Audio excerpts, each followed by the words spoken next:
Pastor Paulo, Olá, pastora Zemar, tudo bem? boa Que tarde, prazer tão grande. tudo bem? Tudo bem, graças a Deus. Prazer falar com você. Passeando em Diamantina, hein? Quem diria? Você Eu não tá vou, fácil não, hein? eu vou te levar ali fora para você ver onde que eu estou, você não vai nem acreditar. Vou te dar um pouquinho de inveja santa aí, se é que existe. Maldade, que prazer. Como está? Tudo bem? Família, Olha, igreja? graças a Deus, pastor, muito bem. Nós estamos agora em um período de 21 dias de jejum. Hoje Amém. é o nosso quinto dia e é o final da primeira semana. E antes de mais nada, eu quero dizer que eu me sinto muito honrado de poder compartilhar aqui com o irmão nessa nossa live com o tema crescimento. Se tem alguém que pode falar de crescimento, é o Amazônia Central. É um prazer, Azemar, que alegria, viu? Também é uma honra o seu convite, fiquei muito feliz. Prazer de encontrar você durante esse período de pandemia, né? A gente está se encontrando só assim mesmo, mas estou feliz demais de estar aqui. Você é uma referência muito grande de igreja, de integridade, de caráter. Eu tenho muita alegria da sua amizade e de ser parte também, né, da mesma igreja que a Videira, o mesmo sonho, a mesma visão, o mesmo trabalho duro, o mesmo sentimento constante, né, de buscar as almas, de multiplicar o reino. Então eu me sinto em casa aqui. Videira é minha casa, Videira de Belo Horizonte é nossa também, e é uma alegria, né, estar com você. E maldade sua, né? Maldade, a gente aqui trancado dentro de casa. Você sabe que velhinho não sai de casa na época de pandemia, né? Eu já estou com 60, então o velhinho está trancado em casa aqui, esperando, né? Sabe que eu já tomei vacina, ó, todo dolorido, ó. Tomei a Ó, vacina, rapaz. Já tomei, tomou a primeira rapaz, aí. dose? Tomei a primeira. Já estou ficando jacaré, já. Aí não, aí quem está fazendo inveja de mim é o irmão. Já tomei a vacina, rapaz, a AstraZeneca. Tô já assim meio, já tô meio Ó, europeu, já tô meio europeu. Tô até falando ó, inglês já com sotaque britânico de Oxford. então eu vou fazer o seguinte, eu vou esperar entre a primeira e a segunda dose para o irmão me dar referência se está tudo ok. Bom, Sobrevivi. em primeiro lugar, pastor, eu quero deixar aqui registrado que quando eu cheguei em Belo Horizonte, no ano de 2005, a primeira pessoa, o primeiro pastor que eu procurei foi o irmão. Foi muito bem recebido lá no seu gabinete. Eu me lembro que estávamos eu e um outro colega mineiro, pastor, e sem saber, tem referência na cidade, tinha só os parentes, mas deu uma referência de igreja. E naquela época os irmãos estavam lá no Mar da Espanha, né?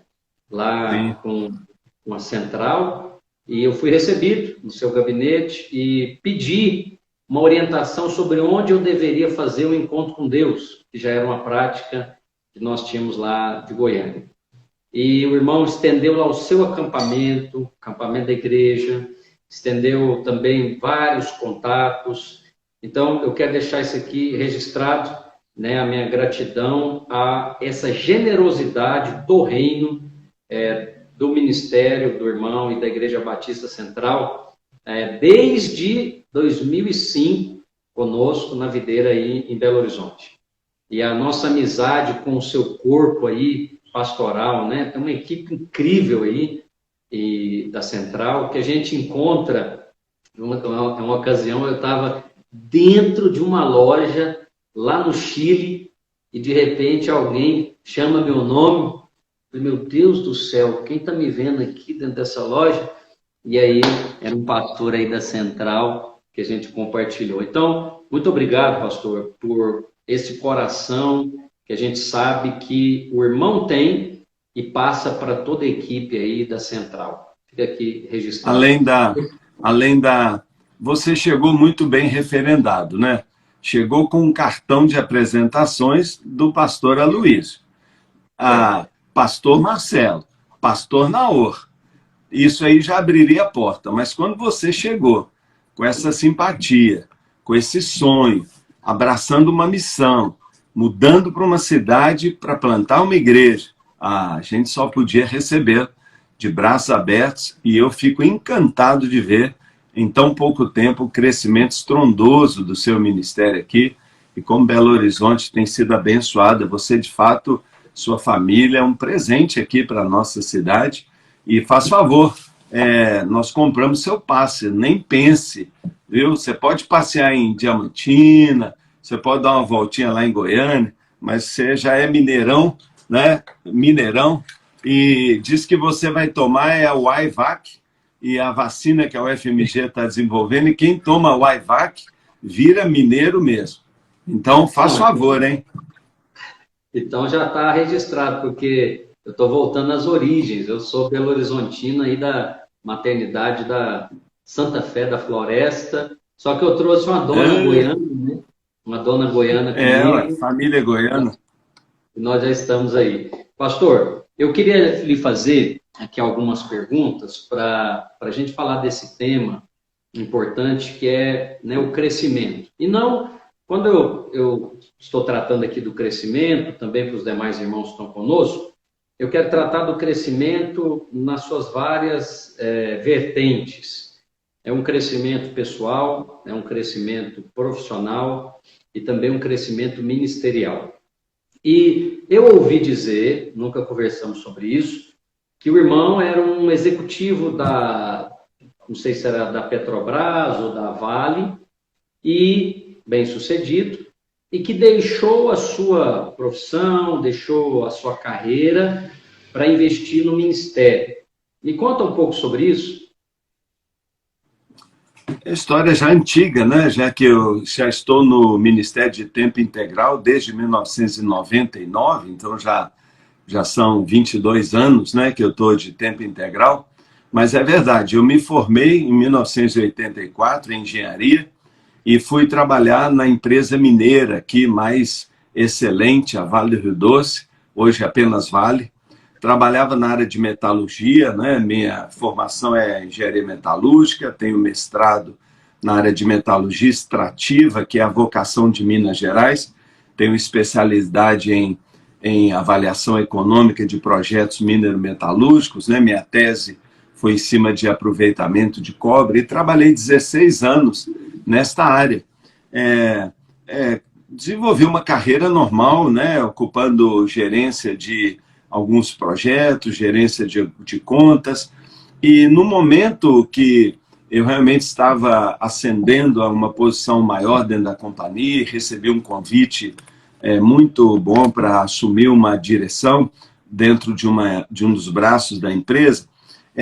Eu já tinha muitas vezes, sabe, eu já era pastor. Eu entrei para essa empresa em 84, mas em 88 eu já era pastor da igreja. Então eu fiquei de 88 a 99, 11 anos pastoreando a igreja, tanto como um pastor auxiliar, depois como um pastor presidente da igreja, mas em tempo parcial. A gente estava ainda fazendo uma transição de uma igreja pequena, de uma igreja mais tradicional. Foi nesse período que a Central experimentou uma grande renovação espiritual e Deus começou a mexer com a igreja do ponto de vista da sua espiritualidade, da sua compaixão, da sua influência na cidade. E tudo isso foi mexendo comigo. Então eu desenvolvia um trabalho de engenharia, depois em paralelo a engenharia e o pastorado, e depois eu pedia muito a Deus, sabe? Eu falava, Deus, deixa eu ficar só na igreja. Mas Deus sempre fechava as portas, sabe? Eu não entendia isso, Azemar. Eu falava, parece que Deus não me quer. Então eu começava a me sentir meio culpado, meio inadequado, né? Mas eu entendi que Deus estava construindo uma visão dentro da igreja, sabe? Eu queria pregar para a igreja, eu pregava, de que todo crente é um ministro, de que todo mundo devia se envolver na obra, porque a obra não é exclusivo de um pastor profissional, a obra é da igreja, a obra é dos membros. Agora, você consegue pensar alguém mais inteligente do que Deus, que mantém o presidente da igreja, o pastor, ainda trabalhando para poder ensinar durante 11 anos, irmão, você é igual a mim, eu sou pastor e eu cuido dos meus filhos, eu estudo, eu trabalho, né? Então eu quero que você seja pastor também, mesmo como o Eibe diz, de P minúsculo, mas trabalhando, dando conta da sua família. Eu estava com crianças pequenas. Então, isso foi muito forte para ensinar a igreja, talvez assim, um dos pilares de uma igreja que cresce. A igreja que cresce é a igreja que ensina aos seus membros que todos eles são ministros. Então, eu tinha filho pequeno, eu fazia mestrado, eu trabalhava na empresa, dava conta de orçamentos, de pressão, de produtividade, de resultados, e eu era pastor na igreja. Eu pregava domingo, eu dirigia, eu aconselhava à noite, eu visitava os doentes.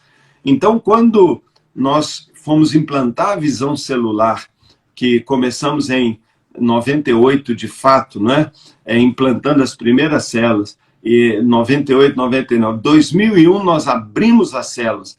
Eu já tinha uma base de pregação consistente, porque a minha vida era uma pregação, a minha vida era um exemplo. Então, quando eu cheguei para ensinar que todos os membros são ministros e que a igreja é uma comunidade de ministros e que todos têm que dar a sua parte, eu tinha autoridade para falar. Então, Deus me deu a chance, sabe, de construir uma história de muito sacrifício, de 2 trabalhos, de imensa carga de trabalho, mas isso me deu muita autoridade para depois ensinar para a igreja e poder dizer, podem imitar a mim. E eu também sabia o que eu podia dosar em termos de sacrifício, eu sabia os limites, né? Porque eu já tinha experimentado isso. Então, eu acho que foi essa transição, sabe, Azemar, que me ajudou a construir uma igreja como cultura de muito trabalho, de muito empenho. A Central trabalha muito, o povo é muito dedicado, porque eu acho que foi assim que ela nasceu, foi assim que foi a virada, né? Então foi mesmo um período de dupla carreira, não é? Mas que me ajudou muito, né? Me ajudou muito a fazer essa transição na igreja. É fantástico, né, ouvir isso, o testemunho de que é possível ser um ministro aonde nós estamos, no trabalho, na escola, na família. Com certeza. E me parece, pastor, que ainda hoje, né, o irmão vê que esse seria um modelo ideal do pastor, um pastor que ele pastoreia a igreja e também trabalha no secular. Por quê? Por que eu estou fazendo essa pergunta? Porque, assim como a Central, nós temos o encargo de também plantar outras igrejas. Nós temos a associação chamada Vinha. E de uns anos para cá, nós avaliamos que a gente fazia um modelo de plantação de igrejas que era um subsídio pastoral, a gente enviava o pastor e o sustentava durante 2 anos no campo missionário. Aqui mesmo, em Diamantina, onde eu estou, mais um pouco à frente, Porto Magalhães, e depois de, se eu não me engano, 2015, nós, vamos dizer, aprimoramos esse modelo para um modelo que o pastor tem bivocacional, como o irmão mencionou aí. O irmão ficou à frente da igreja durante 11 anos, trabalhando também secularmente. Você poderia dizer que esse seria um modelo ideal do pastoreio atual? Eu acho que depende, Azemar. Eu continuo defensor do padrão bíblico, aquele que prega o evangelho, que viva do evangelho. Eu acho que, ao final, todos os pastores bem-sucedidos vão migrar, vão transicionar para o ministério de tempo integral. Eu não acredito que um pastor consiga liderar uma igreja grande se ele não tiver com uma dedicação integral e exclusiva. Mas existem fases, e eu acho que numa fase inicial, para implantação, é uma oportunidade tanto para o pastor como para a igreja conhecer aquele obreiro. Aquele pastor não precisa sair da vida profissional dele, porque ele pode fazer uma experiência de chamado, confirmar dom. Ele tem um tempo de experimentar. Eu acho isso muito saudável. Mas eu creio que depois que ele começa a ter 200, 300 pessoas, não dá para ele cuidar de um grupo maior, mantendo ainda a sua vida profissional. O ideal é que ele realmente comece como um bivocacionado, não é? Mas se ele depois vai continuar a profissão dele ainda em tempo parcial, pode, mas ele deveria dar espaço para alguém de tempo integral poder cuidar da igreja, porque ela vai demandar. Crescimento da igreja demanda coração, demanda entrega, demanda foco, não é? Então, sim, eu acho, primeiro, como missão é um modelo perfeito, né? O tal do business as mission, em que você está trabalhando e consegue entrar em países fechados pela sua profissão, seja um médico, um professor, um engenheiro, eu acho assim um modelo ideal para abrir frentes missionárias. Para plantar a igreja, eu estou com você. Nós também estamos desafiando os nossos plantadores a irem trabalhando. E ele arruma o seu sustento, ele trabalha muito bem e tal. Então, com certeza. E o início da igreja, ótimo, eu acho que ajuda a formar essa cultura de que eu trabalho e lidero a minha célula, sou um supervisor, sou um discipulador, e isso mostra para todo mundo uma cultura de dedicação ao reino de Deus, né? Mas depois que eu estou já com uma equipe, uma igreja já que demanda mais, eu realmente recomendo que o pastor faça uma transição para o tempo integral, quando a igreja já puder sustentá-lo, porque aí ele vai ainda mais impulsionar o crescimento da igreja e vai ter tempo para fazer discípulos, né? Para preparar outros líderes, porque nenhuma liderança se consolida mesmo como uma liderança de impacto se ele não formar uma equipe, se ele não formar outros que vão ser líderes com ele. Isso exige tempo, preparo, né, exige investimento. Então, eu acho, sim, que é uma fase, mas que depois ele pode migrar para um modelo de pastorado em tempo integral, e aí eu acho que ele vai chegar naquele modelo bíblico de que quem é pastor e tal vive do evangelho e é digno de dobrados honorários, né? Amém, amém. Ótimo. Eu também queria ouvir mais essa confirmação, né? Porque cremos assim também. Vai chegar um momento, como o ministério que o irmão tem, né, um ministério enorme, então exige mais. Hoje, pastor, como que está posicionada a central em Belo Horizonte, no Brasil e no mundo? Fala mais um pouco sobre isso, por favor. O nosso trabalho é uma igreja já de 60 anos, né? Nós completamos nesse final de ano 60 anos em Belo Horizonte. Durante 40 anos nós fomos uma igreja batista, convencional, ótima igreja, sempre a central sempre foi uma igreja muito, muito boa. Eu me converti aqui nessa igreja. Os fundadores da igreja, eles sonhavam de que um dia essa igreja chegasse até 250 membros, né? E quando eu assumi o pastorado da igreja, ela tinha na faixa aí de 450, por aí, mas eu fui tão desastroso, tão ruim, tão infeliz no início do meu ministério, tão inexperiente, que nós realmente saímos dos 450 e voltamos para 250. E foi nessa época, entrando em crise, com uma profunda crise pessoal, uma crise ministerial, me achando super fracassado, né? Foi que eu, então, busquei demais a Deus e o Senhor me apontou com muita clareza, de uma maneira sobrenatural, o modelo da igreja em célula, né? Lá na Coreia, visitando o show, visitando a Colômbia, visitando Goiânia, conheci aí o pastor Aloísio, né? Conheci os encontros com Deus, tudo aí no ano 2000, 99, 2000, foi um período de efervescência, em que a igreja estava mudando, passando por uma grande revolução, não é? E nós, então, mergulhamos de cabeça com muita convicção. Deus deu palavra clara, né? Que não tem igreja, não tem um modelo mais poderoso, um modelo mais saudável, um modelo mais frutífero do que o modelo da igreja nas casas, a igreja em células. E nós fizemos essa transição, a videira nos ajudou muito. Foi a videira, o pastor Marco Antônio, na época, o primeiro encontro que nós fizemos foi com ele nos ajudando, o primeiro encontro evangelístico. Nos ajudou demais a videira, foi uma bênção, né?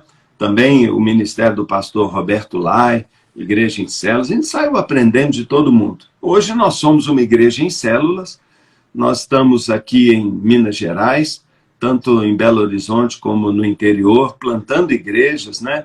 Plantando igrejas hoje com células aqui em volta de Belo Horizonte, Contagem, Betim, Santa Luzia, Alphaville, Lagoa Santa, toda aqui em torno de Belo Horizonte, também aqui na região de Cláudio, ali nessa região da Contra-Reforma, também Barbacena, também aí em Curvelo, né? Então a gente vai plantando igrejas aqui no estado, mas Deus também nos deu um chamado para o Nordeste, que é a região brasileira com menor presença evangélica, onde algumas cidades não tem igreja nenhuma e tem uma porcentagem baixíssima de evangélicos, 0,3%, 0,5% da população da cidade. Nós estamos com igrejas na Bahia e também o nosso principal foco hoje, que é o Piauí, né? Onde nós já estamos com 3 igrejas plantadas, vamos para 5 igrejas e queremos, né, estamos movendo, encabeçando um movimento chamado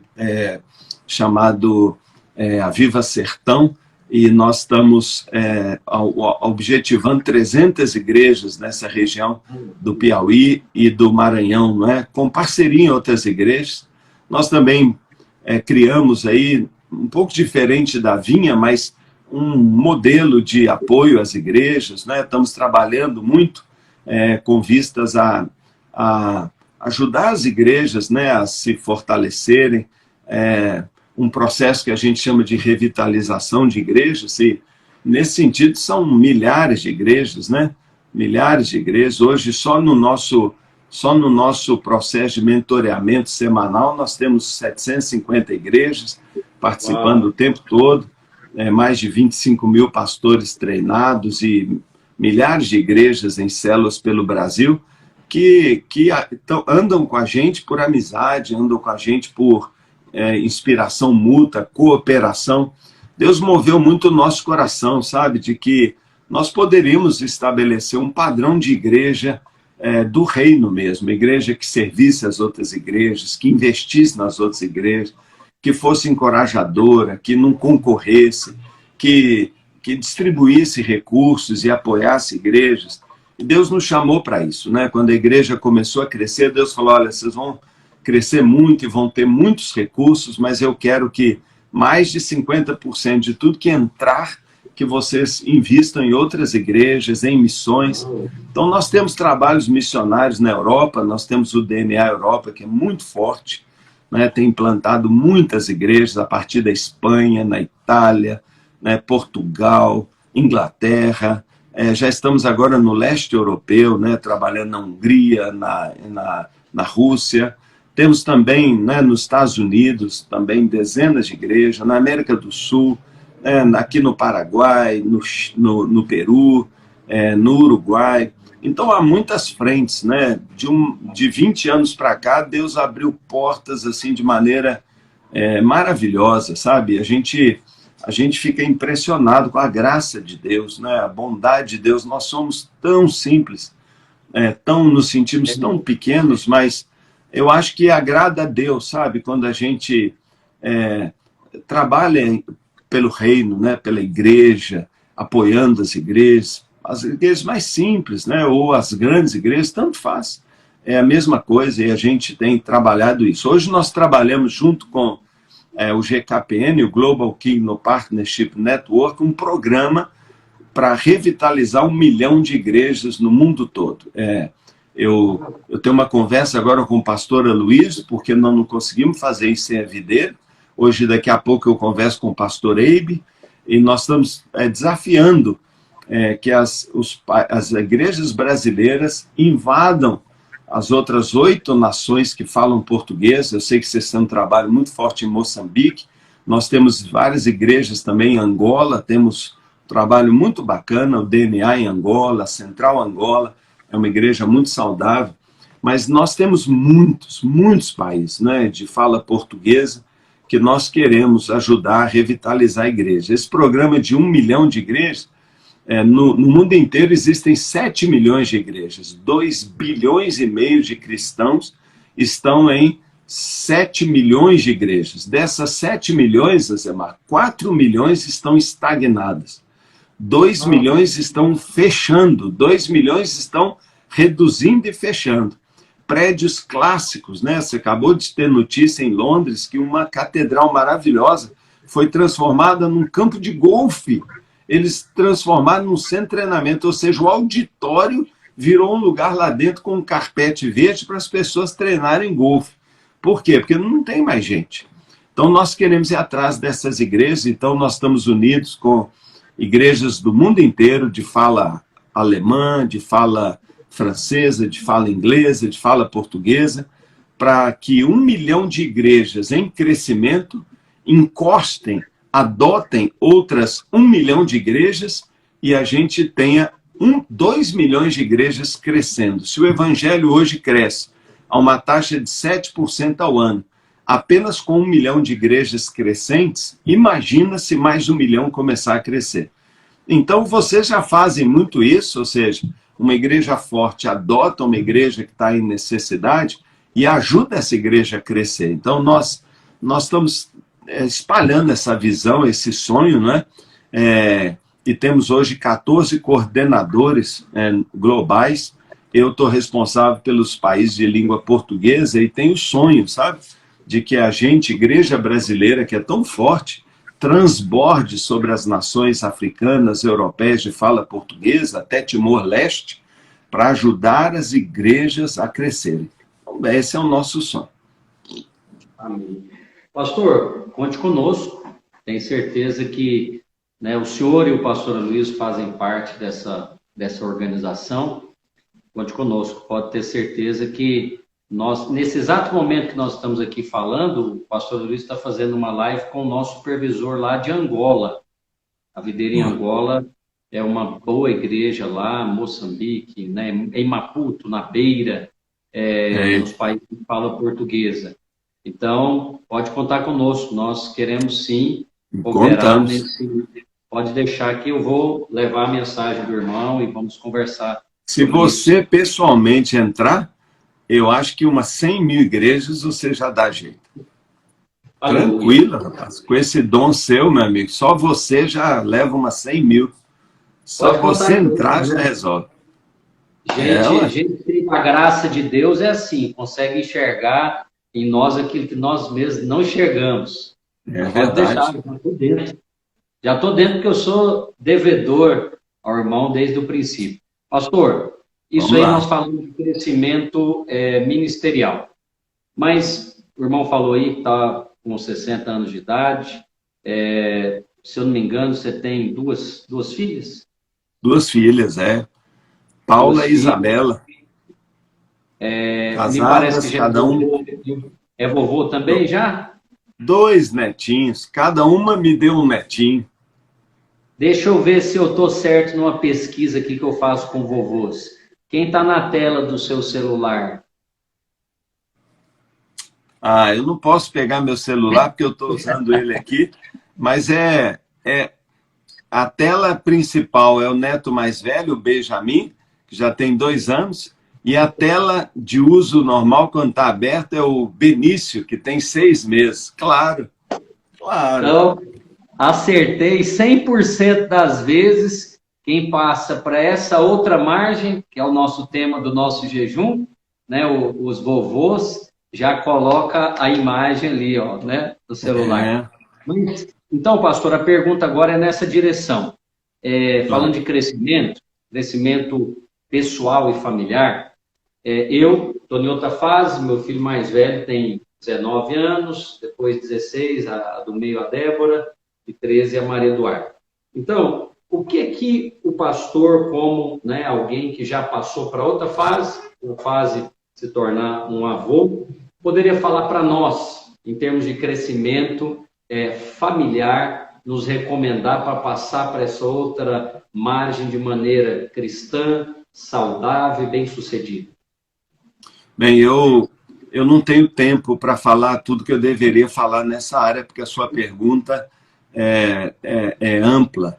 Mas se eu tenho que escolher, então, um tema apenas, e se eu for pensar na minha vida, muito bem sucedida, graças a Deus. Minha família é linda, minhas filhas são maravilhosas, eu nem acredito, são inteligentes, são bem sucedidas, muito bem casadas.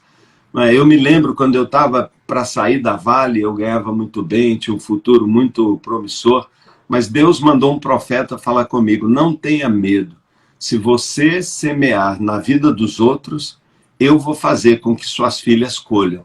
Você vai semear na família dos outros, mas por trás a sua família vai colher. E eu me agarrei a essa promessa. Eu tinha certeza que Deus ia abençoar. E eu saí feito um louco para ministrar e cuidar e abençoar a família dos outros. E Deus veio por trás, abençoando a minha família. Mas isso não funciona.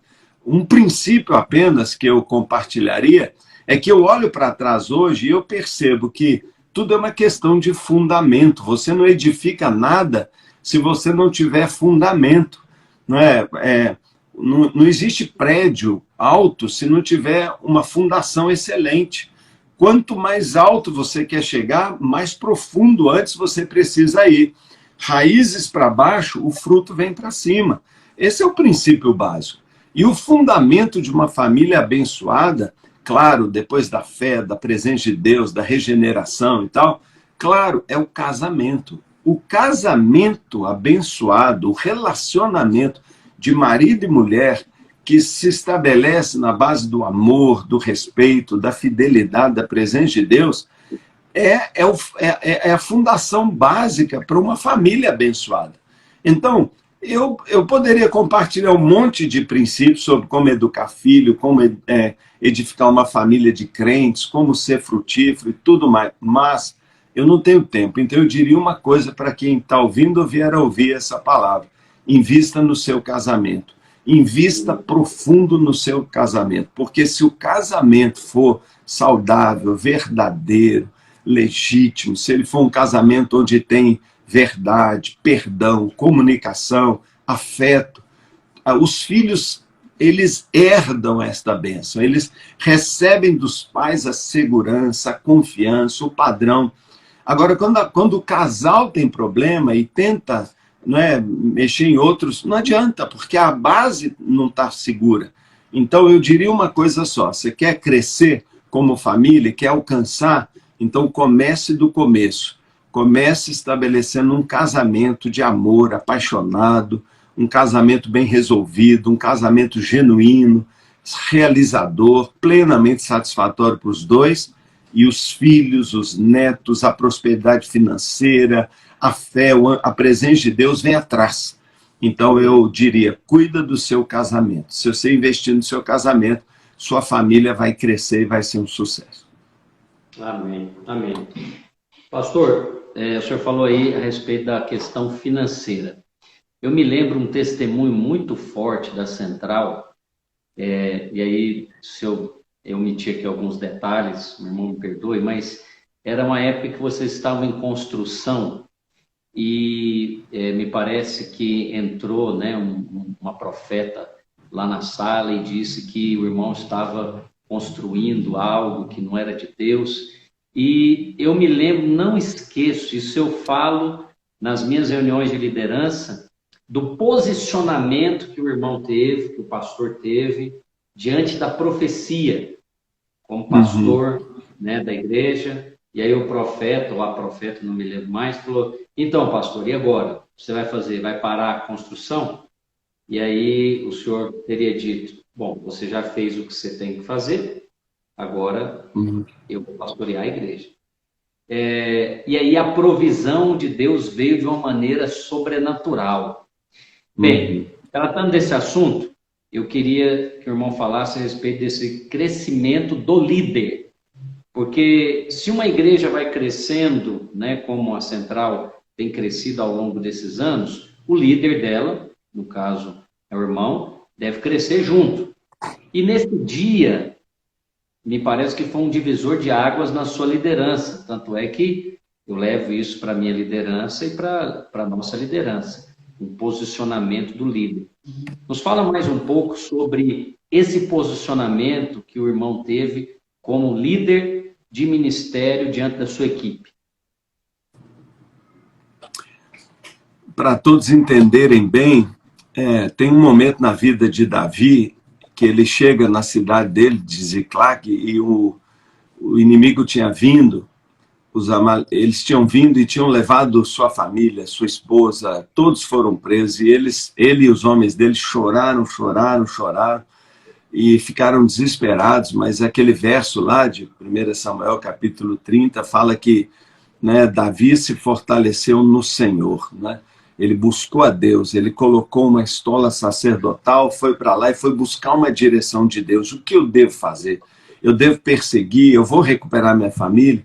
E Deus deu para ele direção clara, mas eu desde o início eu guardei isso para mim.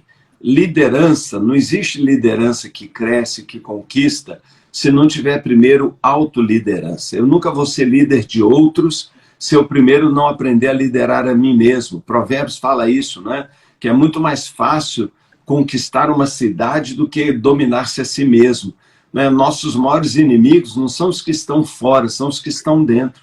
Eu canso de falar para os pastores, pastor, o primeiro inimigo que você tem que vencer é a sua própria dúvida, é a sua insegurança, são os seus medos, porque um líder inseguro, um líder que não tem confiança, que não sabe a direção de Deus, como ele vai liderar outros? Quando as pessoas começam a seguir um líder, o que elas mais querem nesse líder? Eles querem nesse líder visão, eles querem perceber esse líder com convicção, com paixão, e um líder amoroso. Então, eu vi isso em Davi, e Davi disse para o pessoal dele, ó, vamos atrás, e Deus vai nos entregar, e ele conquistou, e ali a autoridade de Davi foi lá para cima, porque os seus homens viram que ele chorou, que ele se abateu, mas ele levantou e reconquistou a família toda, e nenhum se perdeu, pelo contrário, eles depois tiveram um despojo que eles enriqueceram. Ou seja, Deus usou e permitiu uma crise para o crescimento da liderança. Muitos líderes querem crescer, querem se tornar grandes líderes, mas não querem passar dificuldades, não querem enfrentar as provações. Não existe. Não existe crescimento sem provação. Davi falou, Deus recolhe as nossas lágrimas nos odres. O que é odre?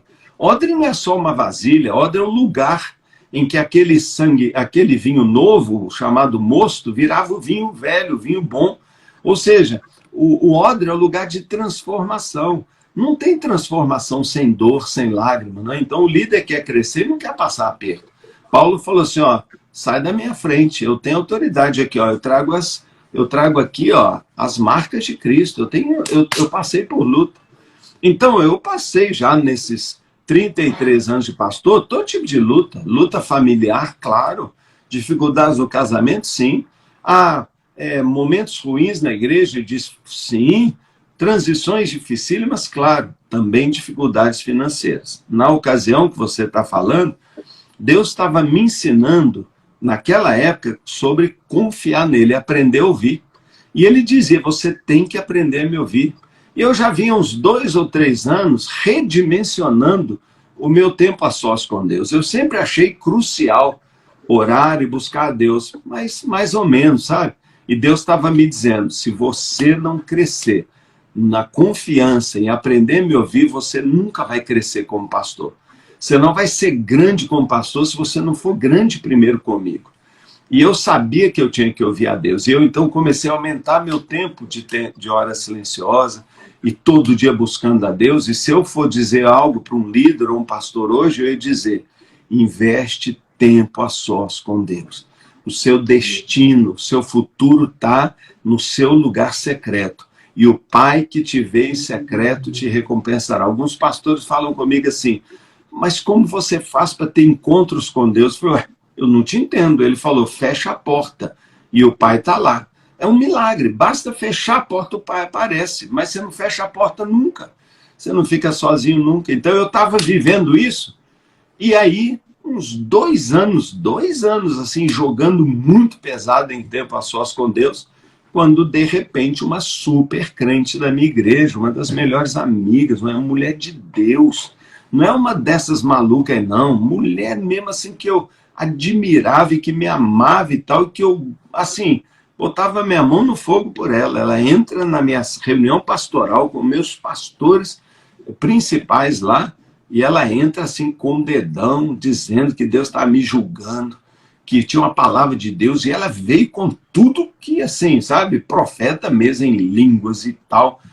Eu só pensava assim, tô lascado, fiz trem errado. Eu nunca questionei a ela, eu questionava a mim, eu falei, eu tô perdido. Aí, eu fiquei tão assustado com o que ela falou, e ela falou assim, ó, esses pilares vão enferrujar. Daqui a 30 anos vai passar a gente e falar assim, por que esse prédio está abandonado aqui? E todo mundo vai falar, foi o homem arrogante que quis fazer um prédio lindo só para aparecer. E Deus exerceu juízo sobre a vida dele. Ela foi dura, minha amiga. Eu apavorei, Zé Mara. Aí que eu fiz? Quando um pastor não sabe o que fazer, a minha dica, irmãos, vamos orar. Sabe, eu não queria orar coisa nenhuma, eu queria sumir dali. Mas não tinha jeito, então eu falei, vamos orar. E aí eu me ajoelhei ali na minha cadeira, mas os outros não ajoelharam não, ficaram olhando, falando, quero ver como ele vai sair dessa. E ela batendo o pé lá assim, ó, sabe, tomada de um zelo do Senhor, eu achava, né? Zé Mário, eu orei 5 minutos, 10 minutos, 15 minutos, 20 minutos, e eu falava assim, como eu vou levantar daqui? Eu falava, Deus, eu te busquei tem 2 anos, você falou comigo para construir, você falou, eu tive confirmação, e agora você some assim? Que parceria é essa? Que pai é esse? E eu já estava assim para me entregar pro, sabe assim, para o enforcamento, né? Falei, eu tô perdido. E aí, rapaz, quando eu vou levantar, Deus falou, espera. E começou a falar comigo, falou, não sou eu não. E não sou eu, aprende a me ouvir. Eu falo é com você, não é? Não sou eu. Se eu fosse falar, eu ia falar com você. Porque eu dou para o meu Moisés a palavra, e o povo segue a ele. Aí eu falei, mas Deus, ele falou, não sou eu, é um espírito de engano. Eu levantei, sentei, confiante, falei, irmão, muito obrigado, foi jóia você entregar essa palavra, já oramos, que tempo bom de oração, pode ir. Aí ela, mas como pode ir? Eu falei, não, pode ir, muito obrigado, você entregou a palavra, né? Parabéns pela sua fidelidade, mas pode ir. Aí ela falou assim, não, você tem que parar essa obra agora. Aí eu falei com ela assim, não, peraí, você é profetisa ou é pastor? Porque você veio entregar uma palavra, então se entregou, está entregue, eu já recebi, é sua missão cumprida. Aí ela, não, você tem que parar essa obra agora. Aí eu levantei, bati a mão na mesa com autoridade, aí eu que botei o dedão em rixa, falei assim, olha irmão, eu estou te respeitando porque você é uma mulher de Deus, e eu quero que você vá embora daqui, vai descobrir onde esse espírito de engano está entrando no você. É na emoção, é algum medo, alguma coisa contra mim, mas você pode parar com isso agora.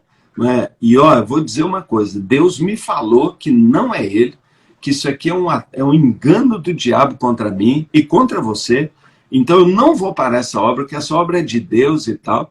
E aí, eu falei assim, ó, e se eu ouvir falar, porque esses pastores aqui, ó, são homens de palavra, nenhum deles vai comentar. Agora, se eu ouvir uma pessoa na igreja falando esse assunto que você me disse aqui, eu sei que foi você, porque eles não vão falar. Eu vou te levar lá na frente, eu vou fazer igual se fazia no Velho Testamento com falso profeta. Eu vou te apedrejar até a morte. Eu não vou fazer isso, mas eu vou te excluir da igreja vexatoriamente, porque você está intentando contra a autoridade. Irmão, eu estava tremendo, só, morrendo de medo, mas Deus me deu essa coragem. Mas o que aconteceu depois? Aconteceu que 1 mês depois, 1 mês a obra indo super bem, o tesoureiro me procura. E ele fala comigo assim, ó, pastor, não sei o que aconteceu não, mas esse mês entrou metade do que entrava normalmente. Eu falei, não, é só 1 mês e tal. Ele falou, não, pastor, isso não acontece nunca e tal. No outro mês ele veio e falou, pastor, isso é de Deus. Entrou 10%. Pastor, como é que os membros da igreja combinam e falam assim, ô pessoal, ninguém dá o dízimo não, que nós vamos disciplinar. Falou, isso é de Deus, pastor, porque ninguém para de dar o dízimo assim não. No outro mês veio ele, pastor, 10% de novo, e eu já não tenho mais 1 centavo, eu tenho que mandar 73 pessoas embora, eu não tenho dinheiro nem para parar a obra. Pastor, ora aí, eu já estava orando, jejuando, desesperado, e sabe, Deus que falou comigo lá, falou, não sou eu não, sumiu de novo, Zé Mara. Eu buscando ele, ó. E aí o que eu fiz? Jejum e oração, uma semana inteira sem comer nada. Trancado jejuando. Depois de uma semana já fraco, eu estou lá no meu quarto fechado, toco o telefone. Mas eu, lógico que eu não atendo, mas minha esposa bateu na porta e falou assim, olha, um telefone para você. Eu falei, eu estou em jejum.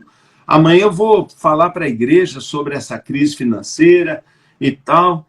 E não vou atender, não. Ela falou assim, eu não sei porquê, mas você tem que atender, eu sinto que tem. Eu falei, mas quem é? Eu não sei. Mas eu senti que você tem que atender. Eu atendi, era um menino, um jovem da igreja, recém-chegado na igreja, e ele falou, pastor, desculpa incomodar, a sua esposa falou que você estava orando, mas eu queria pedir oração, eu estou viajando para São Paulo para fazer um negócio, se der certo eu vou dar um dízimo e tal. Aí eu pensei assim, é um jovenzinho, o que vai adiantar R$ 500 de dízimo para me ajudar com a dívida dessa, e eu estou precisando de muito dinheiro e tal. Mas orei por ele, por educação e tal. E aí, rapaz, fui domingo para fazer a minha confissão de pecado lá perante a igreja, mas a tal irmã não foi. Ela viajou e eu falei, sem ela não dá, porque eu tenho que pedir perdão para ela e falar que eu é que estava errado. Eu ia falar diante da igreja inteira. O que eu prometi que eu ia falar com ela, de apedrejá-la, aí eu falei, não, vai ser eu. No outro domingo, então, aí ela estava lá. Mas, irmão, no sábado anterior, toca o telefone de novo o rapaz. E aí ele falou assim, ô pastor, eu estou ligando para agradecer, deu tudo certinho e tal, e eu vou dar o dízimo. Como é que eu faço para dar o dízimo? Eu falei, irmão, você vai no culto e põe lá no gasofilácio. Você não tem jeito, pastor, precisa de um caminhão. Irmão, ele deu um dízimo, mas ele deu um dízimo tão grande, e a vida inteira ele prosperou tanto, e deu tantos dízimos bons, que a nossa igreja... E olha, no mês seguinte, o dízimo explodiu, voltou tudo. E depois voltou tudo. Nós acabamos essa obra aqui, fizemos um prédio desse em 3 anos, terminado, custou milhões, e quando acabou a obra, o tesoureiro me procurou e falou assim, sabe quanto nós temos guardado de reserva? Eu falei, não, toda oferta daquele jovem, nós não gastamos um centavo. Uau. Só os dízimos multiplicaram tanto, e até hoje eu tenho esse dinheiro lá frutificando, você acredita, Zé Mar? Virou assim um memorial. Então, onde eu resumo isso? Aprende a ter tempo a sós com Deus. Porque quando o ministério prospera, ele prospera porque você está cheio de confiança. E confiança não vem da gente mesmo, vem da intimidade com Deus, quando Deus dá a direção. E o problema é que a gente começa a crescer, ficar famoso, e a gente começa a viajar, começa a ter um monte de reunião, começa a se tornar um executivozinho, e aquilo que era mais importante a gente acaba negociando. Aí começa a secar, começa a não ouvir mais a Deus, começa a ser enganado pela carne, pelo ego, pelo diabo, e lá na frente leva um tombão e cai numa cilada. Então, se eu posso falar algo para líder e para pastor, mantenha seu tempo com Deus, apaixonado de amor, não para usar Deus, não para receber dele poder, mas para amá-lo, para se deleitar, para ter prazer na presença dele, e ele satisfará os desejos do seu coração. Pastor, quando eu chegar lá, nesse lugar aí, eu vou me lembrar exatamente dessas palavras, obrigado. Assim como eu estou lembrando do testemunho, né, de liderança. Pastor, para nós terminarmos essa conversa tão boa aqui, agradável, eu assisti recentemente lá no Instagram da Central, um manifesto, né, da Central contra as últimas decisões aí de cancelamento de culto e, enfim, alguns atos aí inconstitucionais. E eu já sigo o irmão, a Central, já há muitos anos, e eu percebi, se eu estiver equivocado, o irmão me corrija, mas me parece que o seu posicionamento político, pessoal e também como igreja, mudou ao longo aí de alguns anos. O que aconteceu na sua vida pessoal ou no ministério que tornou assim a Central uma igreja mais politizada e mais posicionada do ponto de vista político e das coisas que estão acontecendo no Brasil? o diabo mudou a estratégia dele contra o nosso país. A estratégia do diabo anteriormente era pela violência, pela droga, vinha destruindo o nosso país a partir da idolatria, a partir da bruxaria, da macumbaria, da feitiçaria. E a nossa guerra era uma guerra puramente espiritual. Nosso campo de batalha era contra os principados e potestades no nível que a gente chama nível de solo, aqui no nível das pessoas. Era libertar pessoas endemoniadas, era curar enfermos, era levantar contra a violência. Mas de um tempo para cá, as potestades que tentam manter o Brasil em ruína, em cegueira e longe de Deus, e tentam roubar esse destino glorioso que o Brasil tem, invadiram, estão atacando a sociedade a partir de uma guerra cultural. É uma guerra cultural muito politizada, muito em cima de um marxismo cultural, muito em cima de ideologia de gênero, muito em cima de vias de ensino, de educação, de política. E eu nunca quis me envolver com isso mesmo, até que fui atacado, porque a igreja tem sido atacada. A igreja tem sido atacada nas universidades, o jovem crente está sendo atacado pelas mentiras dessa guerra cultural. Aí eu falei, não, aí eu não posso ficar quieto. Eu não queria entrar nisso, mas eu não posso deixar de ver o engano acontecendo por aí. E eu fico impressionado como que os tentáculos do inferno estão entrando pelas instituições brasileiras, e eu sinto dizer, até no Supremo Tribunal, porque tem apoiado e defendido aquilo que eles não podem fazer. Não é? O nosso Congresso Nacional não definiu sobre aborto, e o Supremo vai e libera aborto. Não definiu sobre casamento homossexual, e o Supremo entra e define por conta própria. Nós vivemos assim, uma desobediência constitucional por parte de quem deveria defendê-la. Por isso, eu decido também não obedecer. Eu decido que, então, eu também sou livre para legislar e decidir conforme a liberdade, consciência de direito que eu tenho como líder. Então, eu acho um absurdo que o Supremo fez de atribuir aos prefeitos a total autoridade para definir funcionamento de igreja. Funcionamento de igreja é uma cláusula pétrea da Constituição, é a liberdade. Não é? É inadmissível que um prefeito qualquer de mais de 5 mil municípios que nós temos no Brasil, ele possa definir se gosta ou não gosta daquela igreja, fecha ou não fecha. Então, nós não obedecemos mais esse critério, nós avaliamos os dados de saúde. É claro que nós cuidamos do nosso povo. Se as taxas de CTI, se as taxas de contágio estão elevadas, nós fechamos o nosso culto porque nós queremos fechar, porque nós não queremos expor o nosso povo. Mas se a gente percebe que as taxas estão mais que controladas, que nosso ambiente está seguro, e eles dizem para fechar, nós não fechamos, nós abrimos.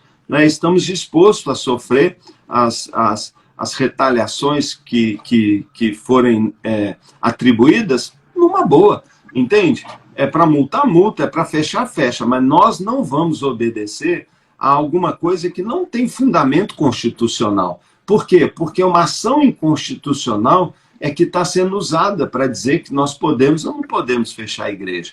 Nós temos um ambiente absolutamente seguro, nenhum caso de contágio, não acontece dentro da igreja, acontece dentro dos transportes públicos, acontece dentro de festas, de reuniões, de encontros familiares, mas não dentro da igreja, quando a gente está com as pessoas distantes, de máscara, com todo o ambiente absolutamente asséptico, Então, é uma posição mesmo, sabe, de confronto. Eu acho que as autoridades precisam saber que elas não são livres para fazer o que elas quiserem, a revelia da lei, a revelia do direito que a gente tem.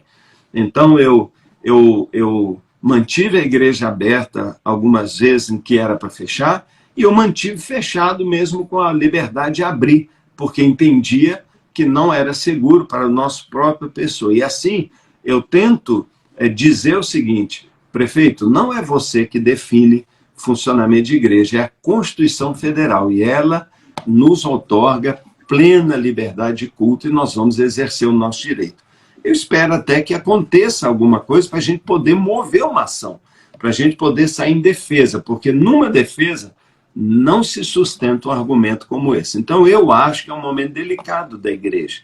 Eu acho que é um momento delicado. Eu acho que a igreja tem que fugir da política partidária. Eu acho que a igreja não pode se associar e se identificar com um partido político. Na época de Jesus, havia os partidos políticos e ele não se identificou a favor desse ou daquele. Ele se identificou, sim, muito contra alguns movimentos que ele considerava perniciosos. Eu não me posiciono a favor desse ou daquele partido, voto nesse ou naquele, mas eu me posiciono claramente contra partidos que são boca ou instrumentos de uma guerra cultural e que tentam de forma errada, maliciosa e contra a Constituição impor mudanças que a lei brasileira não permite. Então, nesse sentido, eu me posiciono contra mesmo. Eu acho que não é uma mudança minha, nem da Central. A igreja brasileira mudou completamente.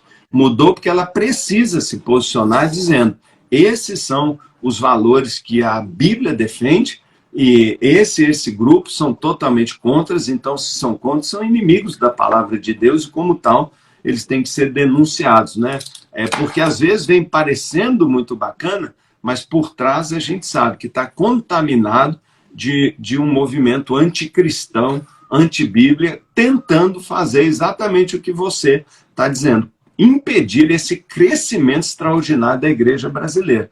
Se o inimigo não é agora, em pouco tempo, porque o crescimento da igreja é impressionante. Então, nós vamos ganhar esta nação para Jesus, e não vai ter o que segura o crescimento da igreja brasileira.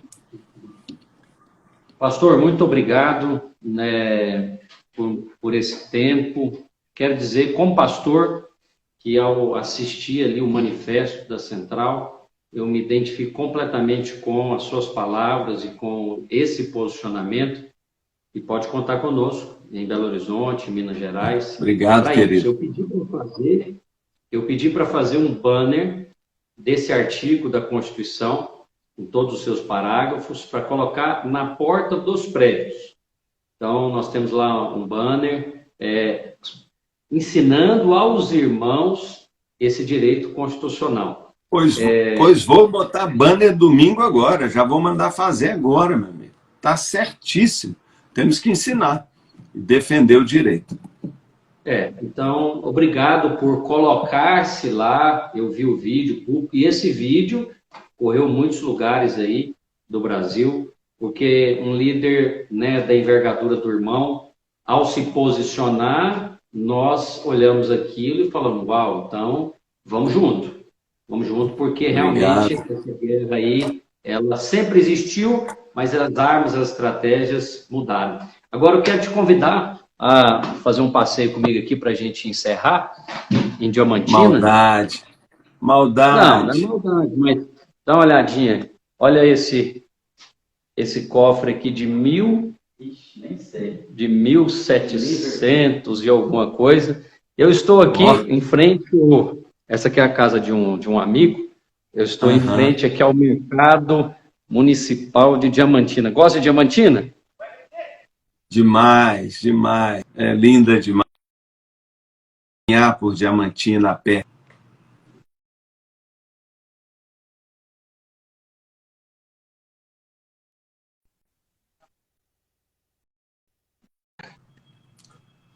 Travada. Oh, que beleza!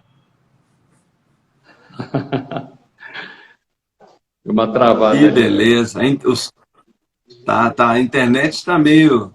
sofreu um pouquinho, mas as nuvens estão escuras, hein? Vem chuva aí, hein? Tá muito frio por aqui. Pastor, eu queria encerrar tendo uma palavra de oração. Queria pedir obrigado.